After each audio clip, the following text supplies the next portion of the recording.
Hare Krishna, Krishna Krishna, Hare Hare, Hare Rama, Hare Rama, Rama Rama, Hare Hare. Hare Krishna, Hare Krishna, Krishna Krishna, Hare Hare, Hare Rama, Hare Rama, Rama Rama, Hare Hare. Om Namo Bhagavate Vasudevaya. Om Namo Bhagavate Vasudevaya. Om Namo Bhagavate Vasudevaya.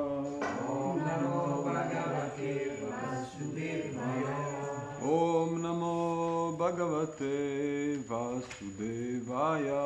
Om Namo Bhagavate Vasudevaya.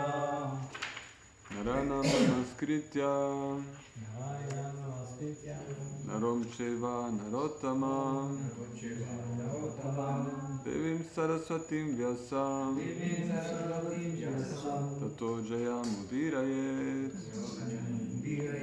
Nasta Praishva Bhadreshu Nityam Bhagavata Sevaya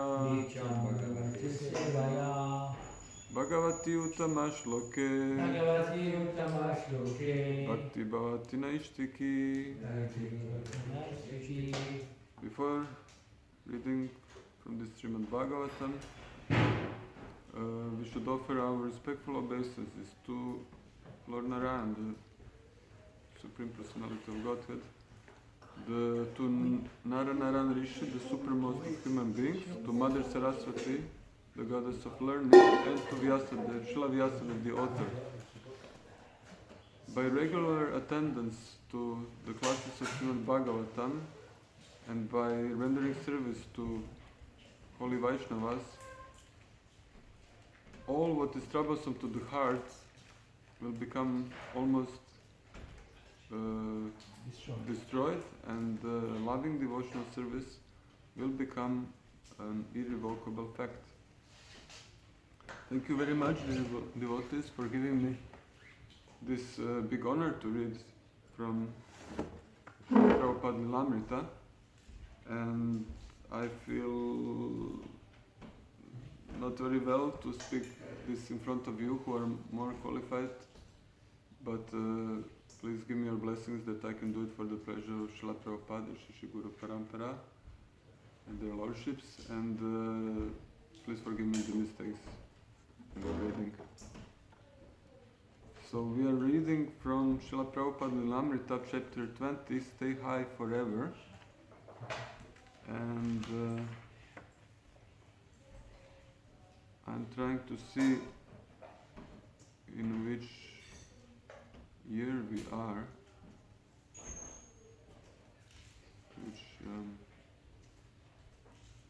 So we have here on the beginning an excerpt from East Village Other.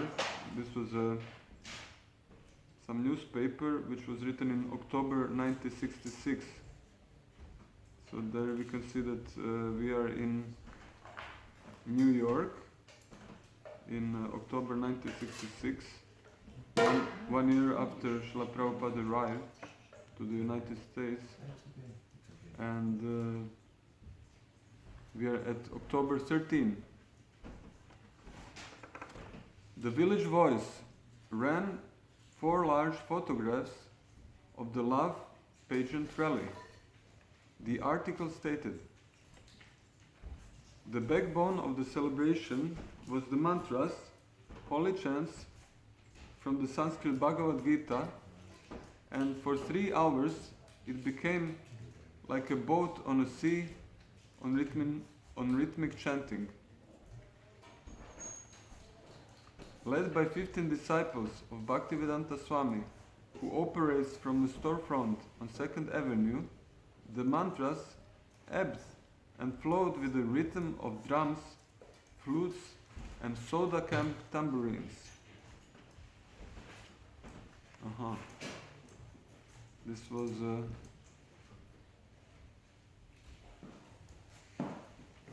okay. October 18. It was Sunday, and again they went to Tompkins Square Park. Swamiji played the bongo as before, striking the drumhead deftly as ever, his nimble fingers creating drum rolls as he sat on the rug in the autumn afternoon. His authentic, melodic voice recited the prayers to the previous spiritual masters, Bhakti Vinod, Gorakishore Bhaktisiddhanta, the centuries-old disciplic succession of which he was the living representative, now in the 1960s in this remote part of the world. He sang their names in duty, deference and love as their servant. He sat surrounded by his American followers under the tall oak tree, amid the maze-like fences of the park. And the same magic occurred. This time the hippies came by with more ease and familiarity. Allen Ginsberg came again, and 100 others gathered as Prabhupada loudly sang, Hare Krishna, Krishna Krishna, Hare Hare, Hare Rama, Rama Rama, Hare Hare. Of the hundreds who came by, some stayed briefly and then left. Some decided to listen and chant for a few minutes, or even for the entire afternoon. And a few, very few, marked their encounter with the Swami as an unforgettable change in their lives. Bob Correns was looking for the Swami. He was walking with his stylishly dressed wife and 2-year-old son, Eric.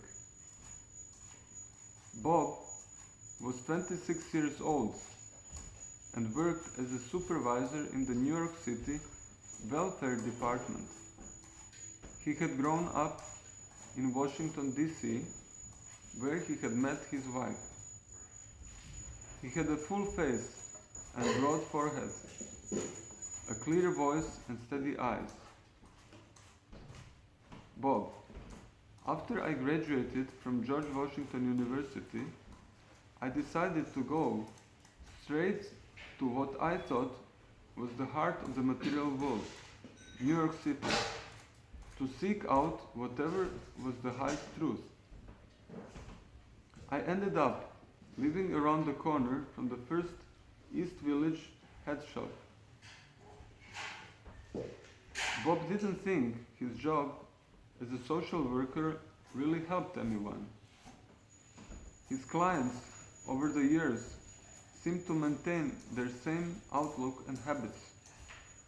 He and his wife frequented West Village coffee houses, had attended lectures by Leary and Alpert on expanded consciousness, and had taken part in a recent peace march.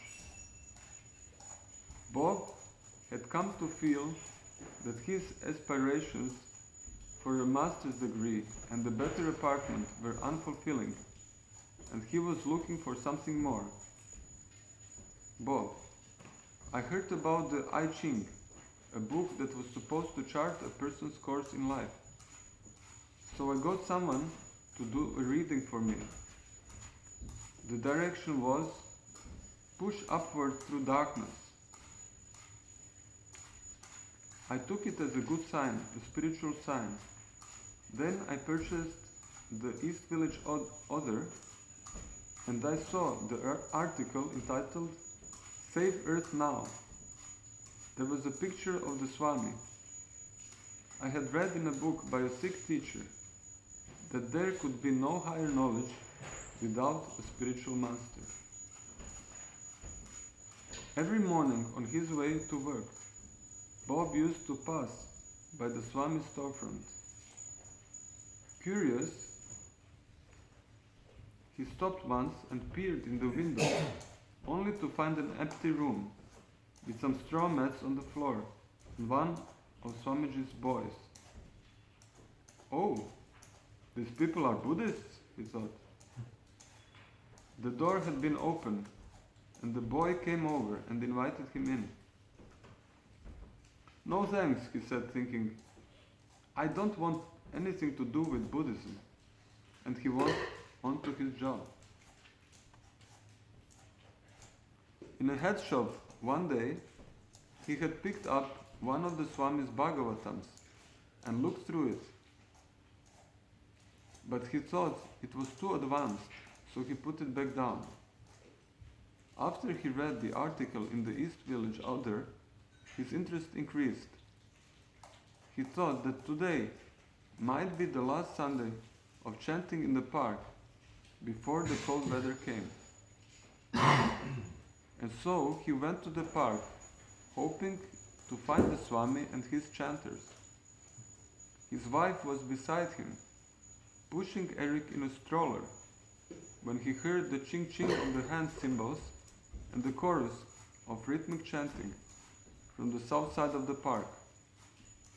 Thinking it must be the Swami, he followed the sound, while his wife took Eric to play on the swings. Thinking it must be the Swami, he followed the sound, while his wife took Eric to play on the swings. Alone now, Bob drew closer, moving into the crowd, until he could see the kirtan party and the Swami sitting under the tree. Bob stood among a crowd of hundreds, unnoticed. So here we are reading about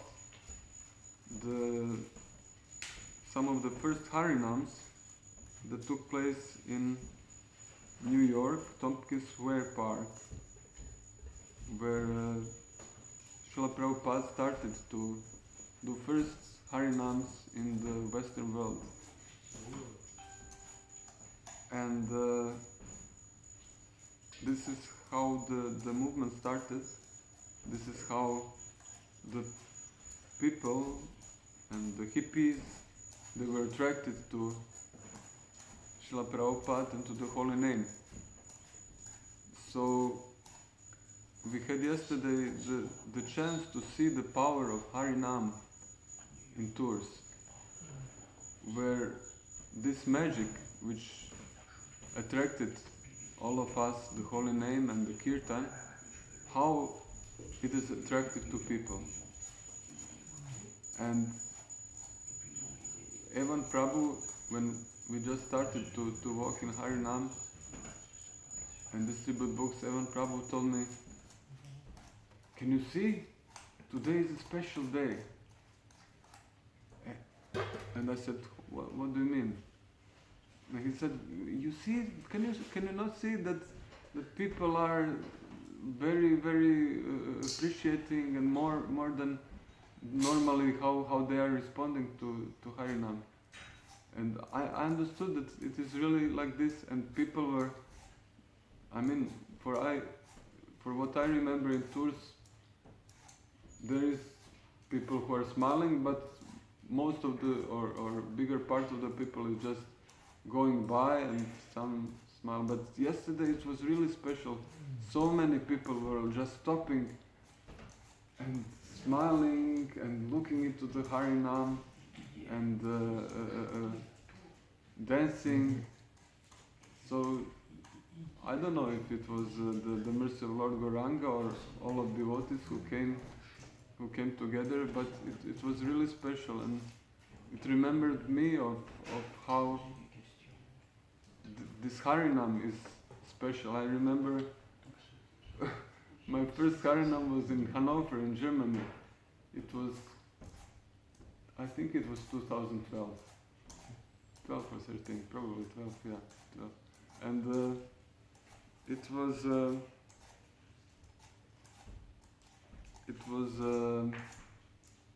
I met devotees before on one or two programs, and then I saw Harinam in near my music school where I was studying, and there was a devotee who was my colleague from the music school, and I stopped and listened to the Harinam, and they were sitting on the street and chanting, and I was listening, and he told me, yeah, you can stay and sing with us, and I knew from inside that I should stay and listen, but I was so embarrassed because people are going, and these guys who are like a little bit like on the edge of society, or like sitting on the street, and I sang with them because in one way I felt good, but in another way I was like, I hope somebody doesn't see me.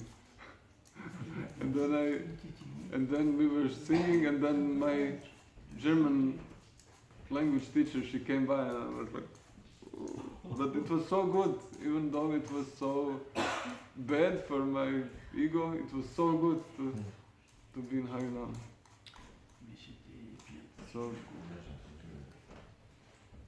and one thing what was special for me yesterday is that I heard the class of His Grace Gaurabhakta Prabhu where he emphasized this point how Muslims are also devotees, and this is what I learned from the class yesterday, that these people are very ready to take up Krishna consciousness. I had so much prejudice against Muslim people, and when I would come to somebody and I would speak and I would see he's from Muslim background, I was automatically thinking this is not really, doesn't make sense, and he will not take a book. But yesterday it was so nice that Prabhu said that there are so much common grounds between devotees, and yesterday the first man that I met was from Algeria, and I came to with this open attitude, and I started to speak with him and to appreciate his devotion for God, and we could connect immediately. There was no disconnection because I had appreciation, I was open, and he was explaining me his views and listening to what I was saying, and he was very happy to take a book in Arabic and give a donation. Okay, so let's continue. Bob stood among a crowd of hundreds unnoticed. Everything is happening because of me, thought 19-year-old Judy Koslovsky. Everything I see is my own creation, and I am the supreme. Everything is mine. As though of being God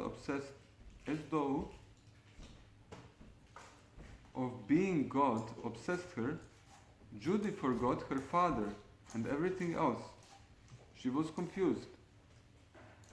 If I am God, why can't I control everything?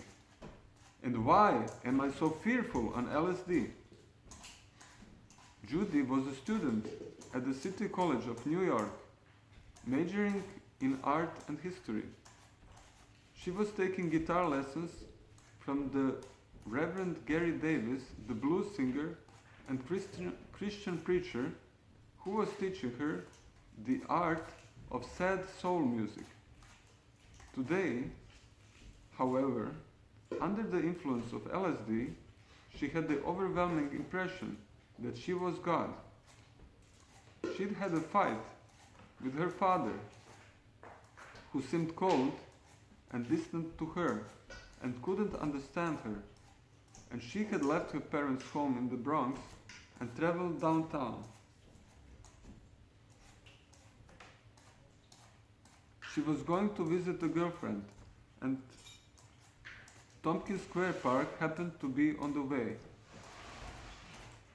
When she reached the park,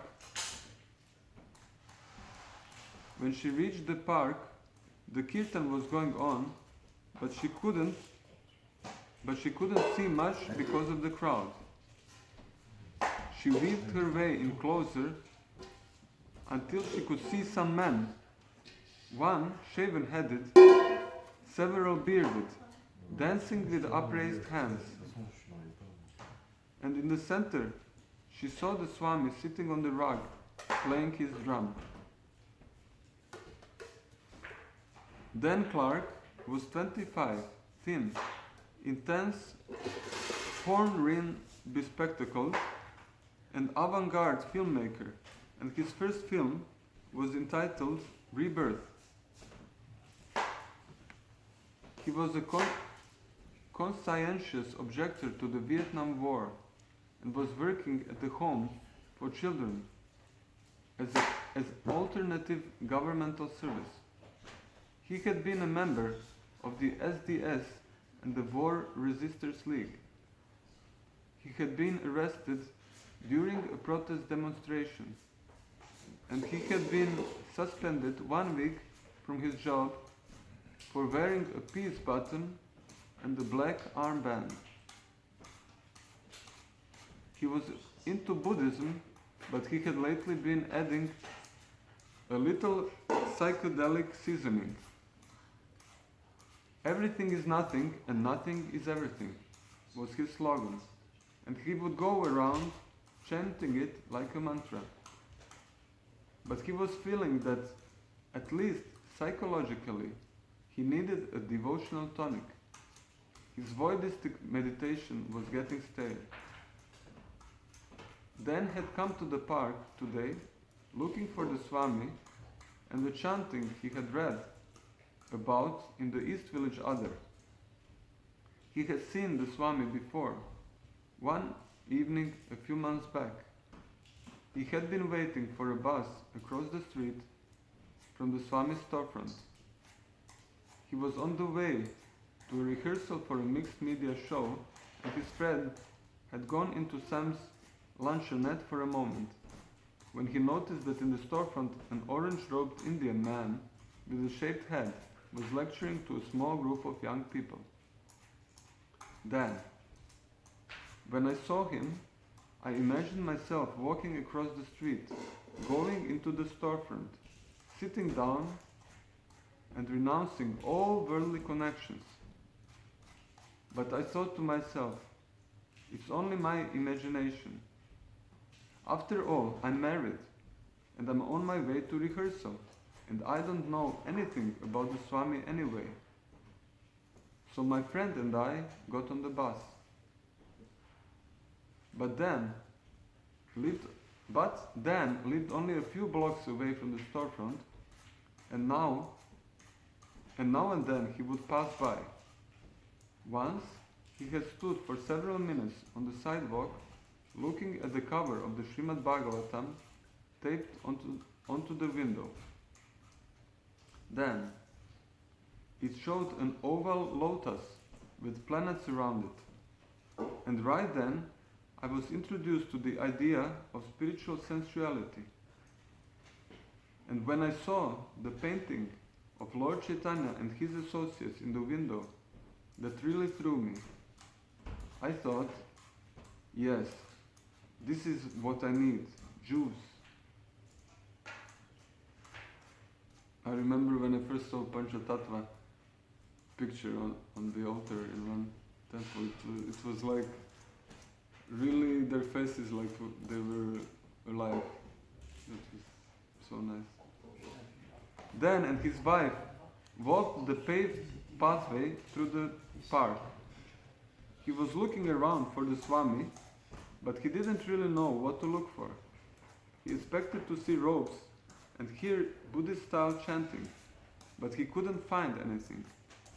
He had given up his search and was wandering around to see what musicians were there, when he noticed a big crowd gathered around what he figured must have been some musicians. He was attracted by the beat of their music, a chiming 1, 2, 3, 1, 2, 3, a simple rhythm with a kind of flamboyance and very magnetic. He saw an occasional upraised arm above the crowd, and he thought there must be flamenco dancing going on inside the circle. He then got wind of a drifting melody, certainly not flamenco, which accompanied the beat, and this attracted him further. He approached closer and closer, making his way through the crowd. Then he saw people chanting and others dancing and waving their arms in what he took to be a blend of American Indian and Asian dancing. It looked like something from a long forgotten era. Then Dan decided that this must be the Hare Krishna group, but there were no robes, just the regular dress of the Lower East Side. And where was the Swami? Then he saw him sitting inconspicuous, playing a little drum. His eyes were closed, and his brow was knit with concentration. Then, the Swami wasn't calling attention to himself, and at first I didn't attribute any importance to an elderly Indian man sitting off to one side. He didn't seem to have any special function in the chanting, but it gradually dawned on me who he was.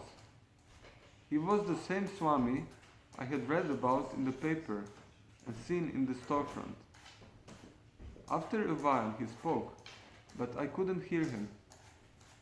Still, I was impressed that he was a very modest person, not interested in getting himself up on a pedestal. He didn't go strutting around, but was still with inner peace, strength and knowledge.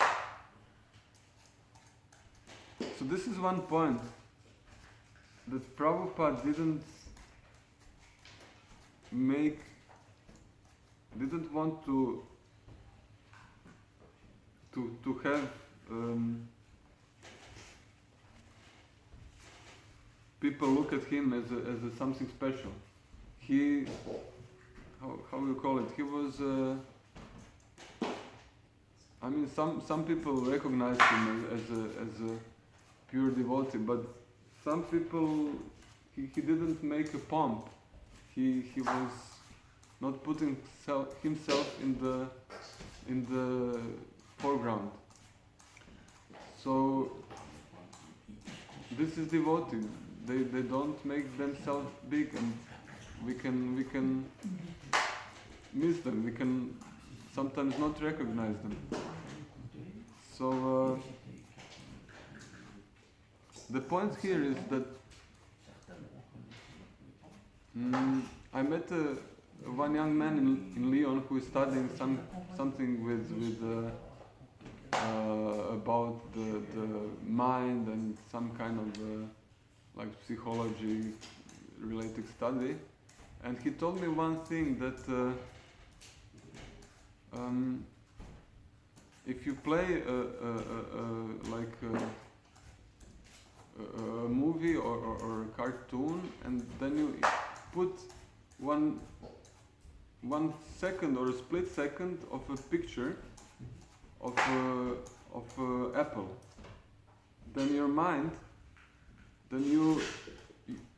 it's so quick, it's a split second, and you will not even see the apple. You will not realize that there was an apple in, like a cartoon. There are more pictures in a row. So you just put inside a picture of an apple, which is so quick that you don't understand that it was an apple. And but what happens, that the mind got an impression of this picture of an apple, and then later if you make a test where you show different pictures to people and they have a button to press when they notice, like they see a picture and they press and they say cucumber, or they see an apple and they say okay, apple. So the mind, after being exposed to this very short picture, is later more quickly recognizing the apple. So I'm pointing this out as a metaphor that when we see a holy person, or we see Krishna or picture of Krishna, or they say when we once hear a holy name, then already our life is benefited. When people just see a book, or touch a book, or read one word, their life is benefited. So we, or at least I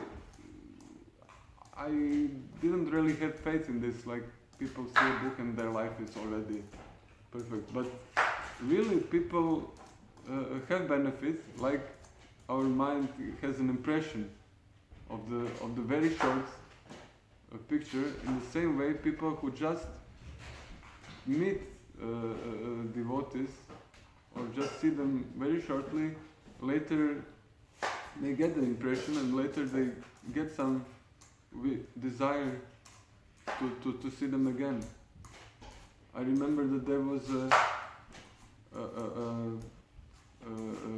pop video of Paul McCartney when I was a little kid, and in this song it was very attractive for me. It stayed in my mind for a long time. But many years later, I saw this video again, and I saw that for 5 seconds Krishna is appearing in this video. And he's singing like a god is riding upon a swan. This is the text, one of the lyrics. And in this 5 seconds, Krishna is riding on a swan which is flying, which is, I don't know in which Leela it happens that Krishna is riding on a swan. But it stayed in my mind, although I didn't know that it was Krishna. So in the same way, people saw Prabhupada and they were attracted. And I had an experience that we were now in Lyon after more than a year, or what it was. Yeah, I think it was more from the last time we were there, or half a year.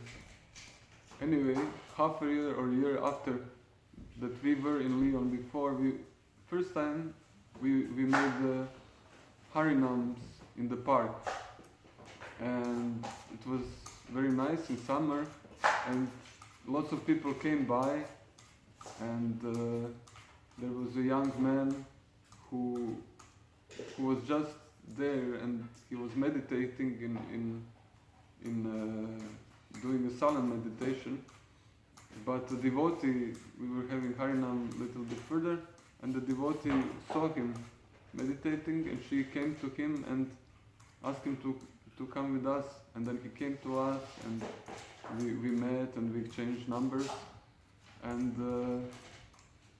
now when we were back in Lyon, I called some of the contacts that I collected from the last time. And this young guy and the other young guy came like 6 months or 1 year after. They still had this impression of wonderful time in Kirtan, in Harinam, and they were so happy to come again. When I called them, they said, "Wow, yeah, we have to meet." And they came, and they appreciated so much this program. And this guy who was attracted then to Harinam, he was saying that this time he was just about to leave all his material life. He was about to go for a journey. He sold or gave in charity all that he had. He stopped his studies, and he was preparing to go to South America to meet some of his family member, and then he would go to do this Jacob's road, St. Jacob's path in Pyrenees, and he was preparing to give up all his material life to go to do these pilgrimages and to explore spiritual life, because he had this wish to stop the material life and to start spiritual life. And he was so ecstatic in our program. He was dancing in Kirtan, and it was so wonderful. And I felt then that this is really happening. This, what we are reading about from Prabhupada's Lilamrita, that it is not some story. This is what Prabhupada gave us, and this is happening. This is what happens when we go out on book distribution and Harinam, that people who are searching for this, they come. Krishna arranges them to come when we are following. Okay, let's continue. Bob, all his disciples were there around his feet. They were chanting, and I tried to chant along and learn the mantra too. I had heard the chanting of Hare Krishna once before at a peace march, and I had found it very beautiful. Then the Swami spoke. I had the impression that this person was not earthly, and I thought, here is the person I'm looking for. He seemed to be different from anyone else, like he came from some other place or universe. I was attracted. After a second kirtan, the Swami and his followers rolled up their rug, picked up their instruments, and began to leave. Bob walked back to the swings on the other side of the park to find his wife and child, but the image of the Swami stayed with him. He seemed different from anyone else. His accent had been thick, yet Bob resolved to go to the storefront in a few days to hear him speak. Here is a leader, thought Bob. Dan and his wife sauntered off into the park, sampling the various groups of musicians. His wife was surprised that Dan, who was usually shy, had danced at the kirtan. He said he might go over to the storefront one day and hear the Swami speak. Judy just stood there hallucinating. She held a Stay High Forever pamphlet in her hand and read it over and over and over. While she was thinking the whole event must have come from another planet, a man walked up and asked, "Would you like to go to where the Swami is?" She nodded. At the storefront, one of the devotees offered Judy some prasadam, a chapati, and then invited her up to the Swami's room. Upstairs, she entered the large front room, which was filled with fragrant smoke. There were tall flower vases, and sesame seeds were on the floor. She saw the Swami bow before the little picture of Lord Chaitanya and his associates, and then stand and leave the room, closing the door behind him. Judy decided that he must have been bowing to the floor itself. Around her, everyone was softly chanting on beads, and although she couldn't make out the words, it seemed peaceful. One of the Swami's disciples told her she could come into the back room, and she followed, curious. The Swami was sitting there on his mat, looking effulgent. There were about 10 other people in the room. Prabhupada asked her if she liked the chanting in the park, and she replied, "I loved it." "Do you live near here?" he asked.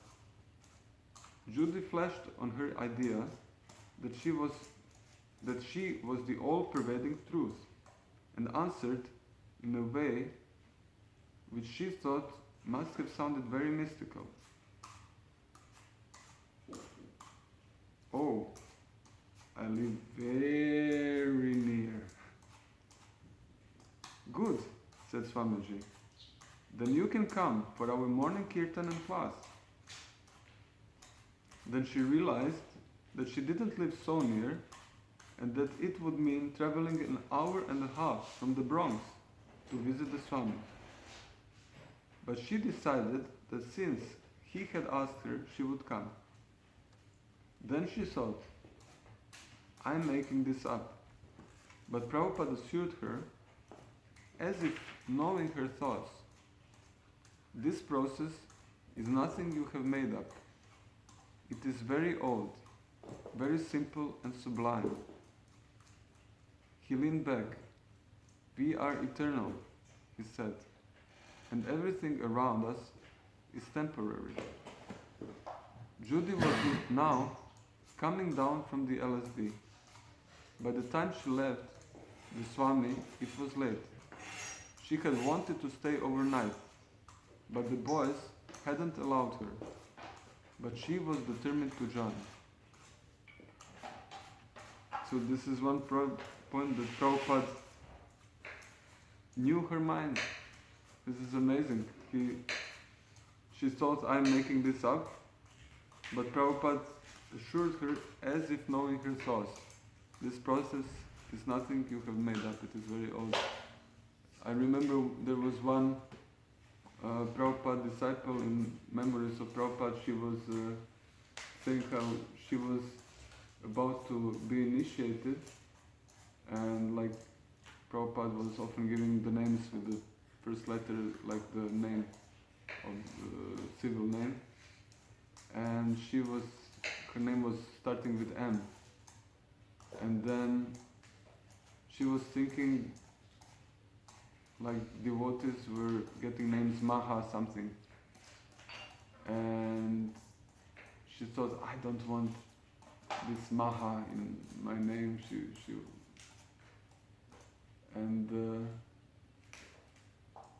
And then when she got initiated, her name was starting with M. Huh? Malati? No, I don't think it was Malati. But it was not Maha something. It was something other, and she loved her name. But later, after the initiation, there was a paper with the names of the future initiates on the wall, and their civil names. And she looked at her civil names, and then the name next to it was Maha something, and then it was scratched. So Prabhupada previously thought to give her Maha something name, but then he understood that she doesn't want this name. She knew her mind, and she changed the name.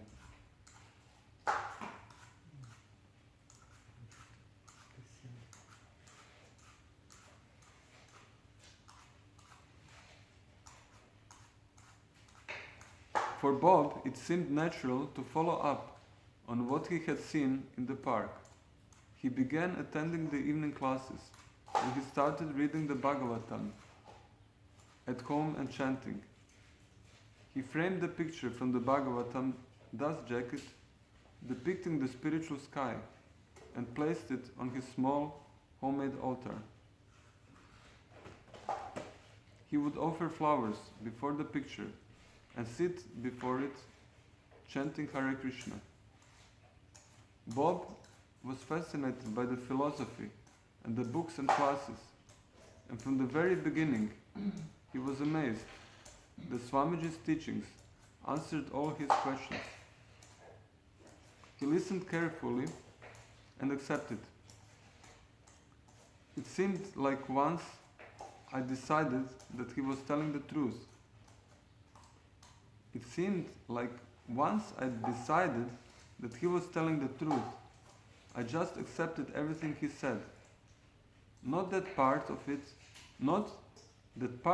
was the truth, and the rest of it I would have to think about. So this is one nice point, that Bob accepted Prabhupada as a guru, and he said, I just accepted everything. Once I decided that he was telling the truth, I just accepted everything he said.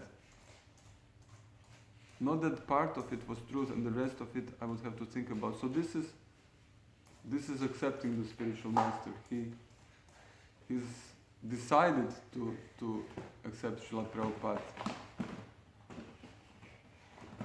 And this is what a disciple need to do. Like when we choose a spiritual master, we have this period where we test the spiritual master, and the spiritual master is testing us. And then, if we decide that this is our spiritual master, then we should surrender to him. That means to accept everything like truth. And if we don't, then we might take something what we understand to be true, and the things which we don't understand, we can like take with a distance, and like I will think about it. But this will actually take a lot of time in our spiritual life, and this is not the process. We need to say, okay, he's my guru, and I surrender to him, and I take what he says. And even if I don't understand, I accept him because he is empowered by Krishna. And this is my small realization that Krishna, that we need to accept Guru and accept Krishna. So I was raised not in a religious family, so I learned about God later. And I had this experience when I was in Portugal in Lisbon for a few months, and the devotees were so kind and so just grateful that I'm there with them and expressing it in every second, in every word. And they were so sweet, and always like family men, they were inviting us for prasadam at their homes, and giving presents, and we could go to there are two devotee restaurants in Lisbon, and we could come anytime we want and take prasadam there. And so it was so so much nectar, and the people in the streets are open and taking the books. So I started to enjoy this atmosphere, and then I was I was planning to come back to France, and I had to make a COVID test for the bus to travel back. And then I was expecting that I would get a negative test, but the test was positive. And all of a sudden, they told me I have to go in quarantine, and I have to go into the small room, which was not heated.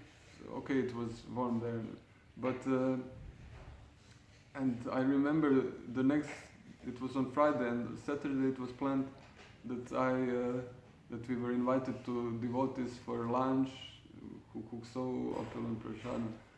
So I was at once in this room, like deprived from the possibility to move more, to go to devotees to lunch, and I started to feel symptoms, and to feel cold, and to feel bad and weak in my body. And then at the night, I was lying on the floor and like shaking from cold, and I was understood that I'm thinking like, Krishna, why are you doing this to me? Why can't I enjoy? I really hate to be there. And I understood that this is mind who is complaining, and mind is always complaining. This is the activity of the mind. If we don't engage them in service 100%, to give everything to Krishna, then the mind will always find a little space to say, this is Krishna is torturing me. ah, Guru is torturing me, I hate him. So this is the most wonderful realization that I have this mind who is like a little rascal and who is defying Guru, defying Krishna, and it is deep inside. And then I understood that I need to decide what I want to do in my life, that I want to serve Krishna, I want to use this life to the service of Krishna, not to criticizing devotees, to criticizing Guru, but to really give everything to Krishna. And from that second, from that moment, my body started to feel better, and I was not cold anymore, and I started to regenerate. And and it is so nice that even these non-devotee qualities, and this anger that I have against God, against Guru, that I can use also in Krishna consciousness. I was invited to play in this drama theater, to play an atheist, and I could express my anger against devotees, even against Guru. Sorry if I exaggerated that, but even this devotees are accepting and Guru is accepting. So this is so wonderful what Srila Prabhupada gave us, and to know that there is God and that He is so merciful and that He is accepting us with all our faults. Thank you very much. Sorry if I took too long, and if you have some commentaries, you can share. How long did you stay in the confinement? How long did you stay in the room? Well, actually, I was not confined to be only in the room. It was a kind of a mild confinement. I was allowed to go outside to walk, but I could not, like, for the first few days, I could not, like, go and touch too much around the apartment and not to contaminate devotees. But then we were 4 in the apartment, and then these other 2 devotees, they also got a flu or whatever it is, and everybody was sneezing, and they got positive tests, and then we could we just started to use the whole apartment, and but I was always allowed to go out and walk, so it was not too bad. But this was like for 8 days before I could normally, like, go into shops. This is because this was the law of,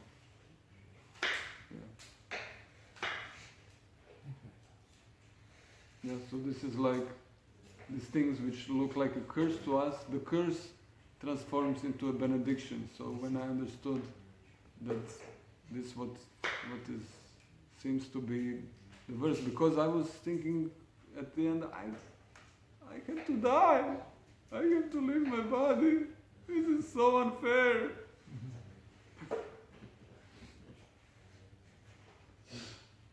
Hare Krishna. Anything else? I just wanted to ask you, Prabhu, if it's not too much personal, but when did you know that you're gonna stay in the temple for like years or really long period of time? When and why? I mean, how did you know that you're gonna become a devotee, stay here in the ashram for like so long time and so on? No, because you just said that when you met the devotee outside, you hear the Harinam and so on. But between that step and your step, it's a huge gap. So what makes you jump this gap?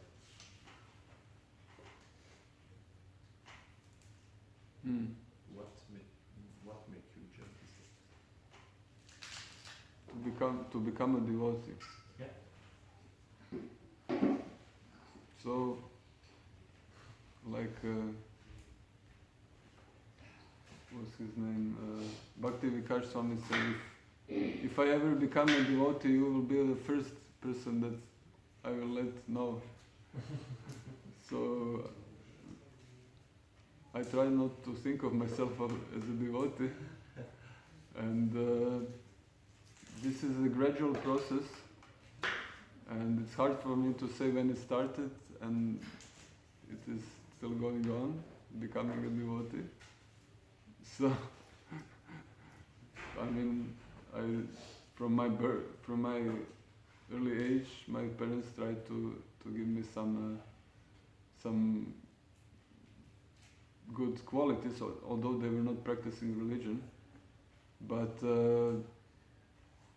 I mean, when second time that I saw my Guru Maharaj and I was devotees pulled me into this kirtan on the program, and they were dancing around, and I felt like, wow, this is it. This is what I'm looking for. Like people who love each other, who are like family, and who accept me as I am, and dancing and singing. And I in my heart,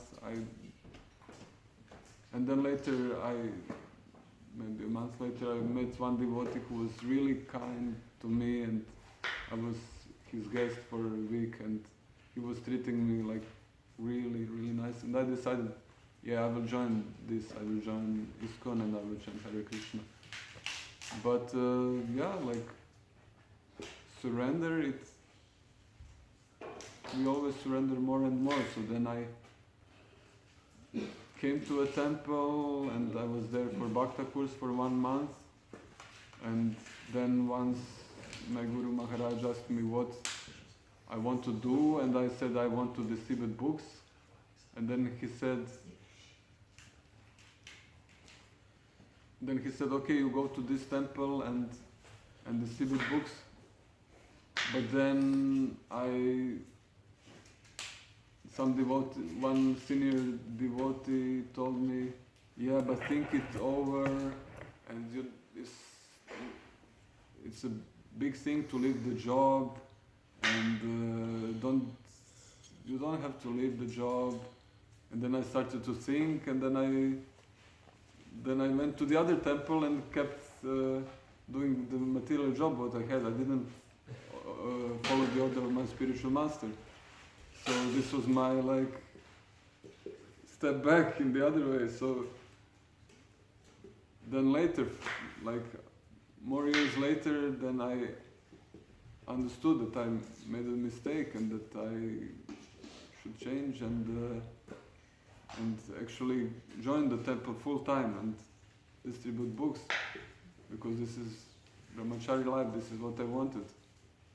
And I apologized to my Guru, and of course he accepted because he's so kind.